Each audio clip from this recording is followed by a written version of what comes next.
Hello student, today we are going to see class 8 lesson The Happy Prince. So let's start. The statue of Happy Prince stood high above the city. It was covered with gold, its eyes were bright blue jewels and a red jewel hung from its waist. Everyone thought that it was very beautiful. Happy Prince means एक राजकुमार की जो खूप आनंदी चेहऱ्याने आहे असा आनंदी राजकुमाराची मूर्ती शहराच्या वर उंच ठिकाणी ठेवली होती. मूर्ती सोन्याने मडवलेली होती. डोळ्यांमध्ये निळे मौल्यवान रत्न होते आणि कमरेला एक मोठा लाल रत्न लटकलेला होता. म्हणजे ती मूर्ती अशी होती की ती खूप अशी त्याचा चेहरा खूप आनंदी दिसत होता. तुम्ही पिक्चर मध्ये पाहू शकता की ते एक रेड ज्वेल दाखवलं आहे त्यांनी. त्याचबरोबर इथे मुकुट घातलेला आहे. म्हणजे त्याच्यावरून तुमच्या लक्षात येऊ शकतं. आणि ती खूप गोल्ड आणि जे ब्राईट ब्लू ज्वेल्स रेड ज्वेल्सनी काय होते पूर्ण मूर्ती ब्युटिफुल दिसत होती. Why aren't you like the Happy Prince? Mother said to their little boys when they cried. Sad men looked at the statue and said, "I am glad that someone in the world is happy." Mothers used to tell their crying children, "Why can't you be happy like Happy Prince?" म्हणजे आई म्हणजे काही लहान मुलांच्या आई लोक आई असायची ती रडणाऱ्या मुलांना शांत करण्यासाठी काय म्हणायची, तुम्ही आनंदी राजकुमारासारखं का नाही, म्हणजे तो जो आनंदी राजकुमार आहे तसे का दिसत नाही तुम्ही राहत नाही. Sad main look at the statue and sed, "I am glad that someone in the world is happy." एक दुःखी माणसे मूर्तीकडे पाहून म्हणायचे, जगात कुणीतरी आनंदी आहे. One night a little swallow flew alone over the city. His friends had gone away, but he had stayed behind for 6 weeks. Where can I stay tonight? He thought. Then he saw the statue. I will stay there, he thought. It is high up, so there is a plenty of fresh air. एका रात्री एक छोटंसं चिमुकलं पाखरू शहरावरून उडत होते. त्याचे सगळे मित्र पुढे गेले होते, पण तो 6 आठवडे मागे थांबला होता. त्या पक्षाने विचार केला, आज रात्री मी कुठे थांबू. मग त्याला ती मूर्ती दिसली आणि त्याने ठरवले की मी इथेच थांबेन. Means one night a small swallow bird was flying along. All his friends had migrated, but he stayed alone for 6 weeks. The swallow was searching for a place to rest and he saw the statue. He decided to stay there. It is high up, so there is a plenty of fresh air. त्याला वाटले ही उंच जागा आहे त्यामुळे भरपूर ताजी हवा आपल्याला मिळेल. The bird thought it was a good place because it was high and airy. He landed between the feet of Happy Prince. I have a golden bedroom, he thought. But as he put his head under his wing, a large drop of water fell on him. He looked up. That is very strange. He thought, there is not a cloud in the sky, but it is raining. ते पाखरू मूर्तीच्या पायाजवळ बसले आणि म्हणाले, "वा, मला सोन्याचे एक शयनकक्ष म्हणजे बेडरूमच मिळाले." जसा तो झोपी गेला तसं अचानक त्याच्यावर मोठा थेंब पडला. The swallow sat between the feet of statue and thought, "wow, I have a golden bedroom." Just when he was about to sleep, suddenly a drop of water fell on him. He look up. That is very strange. He thought, there is not a cloud in the sky, but it is raining.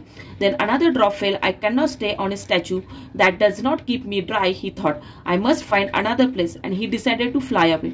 But as he opened his wings, a third drop fell. He looked up and saw. What did he see? तो पक्षी आश्चर्यचकित होऊन आकाशाकडे पाहत होता, पण आकाश ते स्वच्छ होते आणि पाणी पडत होते. अजून एक थेंब पडला. तेव्हा पक्षाने ठरवले, या मूर्तीवर मी राहू शकत नाही. तो उडायला निघाला, पण तिसरा थेंब पडला. त्याने वर पाहिले तर काही आश्चर्यचकित पाहिले.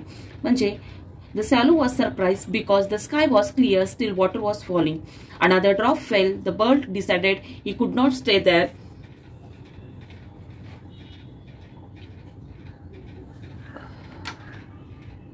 He opened his wings and a third drop fell. He looked up and saw. What did he see? Before flying away, a third drop fell, and he looked up. He saw something shocking. The eyes of Happy Prince were full of tears. Tears rolled down his golden face. The face was very beautiful in the moonlight, and Swallow felt sorry for him. "Who are you?" asked the bird. I am the happy prince. Then why are you crying? I am wet with your tears. तो उडायला निघाला, पण तिसरा थेंब पडला तेव्हा त्याने वर पाहिले आणि काही आश्चर्यचक पाहिले. ते पाण्याचे थेंब नव्हते, तर मूर्तीच्या डोळ्यातून वाहणारे अश्रू होते. त्या चंद्राच्या प्रकाशात राजकुमारचा चेहरा सुंदर दिसत होता, पण दुःखी होता. तो पाहून पक्षाला दया आली. पाखरू म्हणाले, तू कोण आहेस? मूर्तीने उत्तर दिले, मी आनंदी राजकुमार आहे. मग तू पाखराने विचारले, मग तू राजकुमार आहे तर रडतो का आहेस? तुझ्या अश्रूने मी भिजलो आहे. When the water drops were not fell down, he saw the sky. The water drops were not rain; they were tears from the statue eyes. In moonlight, the prince's face looked beautiful but sad, and the swallow felt pity. The swallow asked the statue who he was. The statue replied that he was happy prince. The swallow asked, if you are happy prince, why are you crying? The next, when I was alive, said prince, I had heart like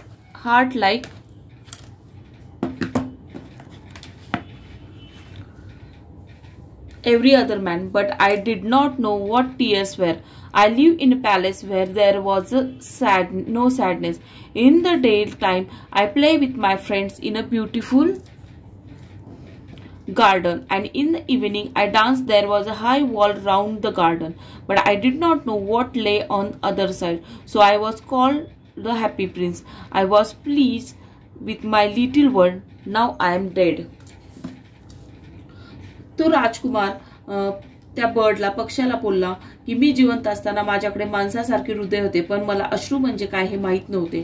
राजकुमार राजवाड्यात राहत होता, जिथे कुणीही दुःखी नव्हते. मग तो आपलं आयुष्य आनंदाने जगत होता. दिवसा मित्रांबरोबर खेळायचा आणि संध्याकाळी डान्स किंवा मजेमध्ये घालवायचा. राजवाड्यांच्या बागेला उंच भिंत होती, त्यामुळे त्याने बाहेरचे जग कधी पाहिले नव्हते, कारण तो फक्त सुखात आणि आनंदात होता. म्हणून त्याला आनंदी राजकुमार म्हटले जायचे. पण तो म्हणतो, आता मी मेलो आहे, पण माझ्या मूर्तीच्या डोळ्यातून मला लोकांचे दुःख दिसते.